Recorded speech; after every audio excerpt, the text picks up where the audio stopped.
Shalom Ouvracha, ça me fait plaisir de vous revoir. À la demande de nombreuses personnes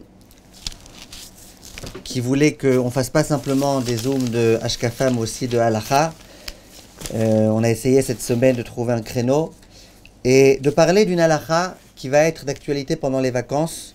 Dans notre nouveau livre sur les vacances, nous avons parlé de ça rapidement. Et là, nous allons essayer d'expliquer Bezrat Hashem tout ce sujet-là.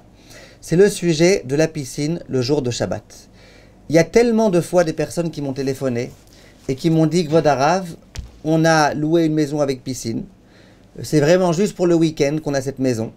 Et on aimerait tellement pouvoir aller à la piscine. Qu'est-ce qu'on peut faire? Il paraît que Shabbat, c'est interdit d'aller dans une piscine. Je me rappelle d'une fille qui m'avait téléphoné une fois, une élève très très proche.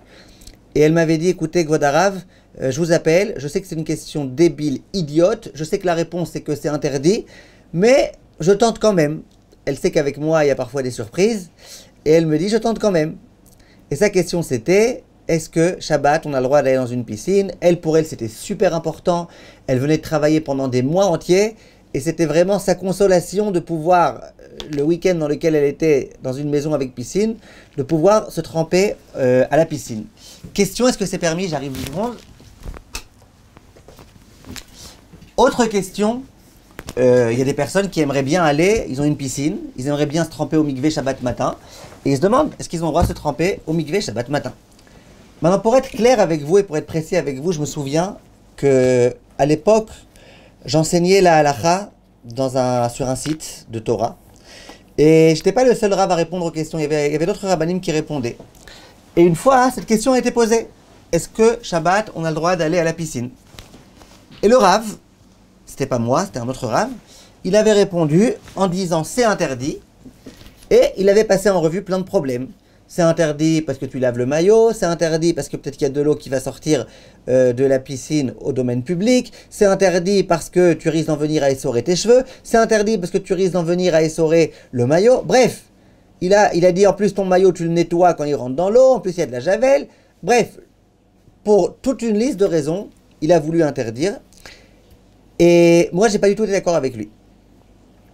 Je dis pas que c'est la chose la plus shabbatique à faire le Shabbat.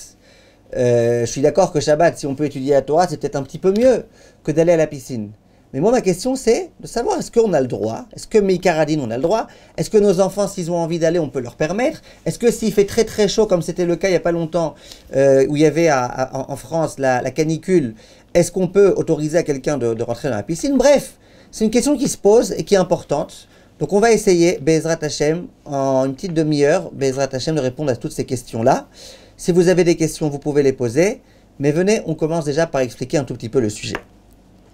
Premier problème qui peut se poser pendant Shabbat, c'est un problème de se tremper dans l'eau. Vous savez que Shabbat, on n'a pas le droit par exemple de prendre une douche à l'eau chaude. Vous savez que Shabbat, on n'a pas le droit de prendre un bain chaud. Pourquoi? C'est une gzera que Chachamim ils ont fait, parce qu'à l'époque, quand il y avait des bains municipaux, il y avait des personnes qui étaient responsables de réchauffer l'eau du bain. Ils étaient censés réchauffer l'eau depuis la veille de Shabbat. Quand ils avaient oublié de faire ça la veille de Shabbat, ces mécréants là, ces réchaïm, qu'est-ce qu'ils faisaient? Ils chauffaient pendant Shabbat. Chachamim, ils ont vu que ça devenait quelque chose de trop habituel. Ils ont dit on interdit.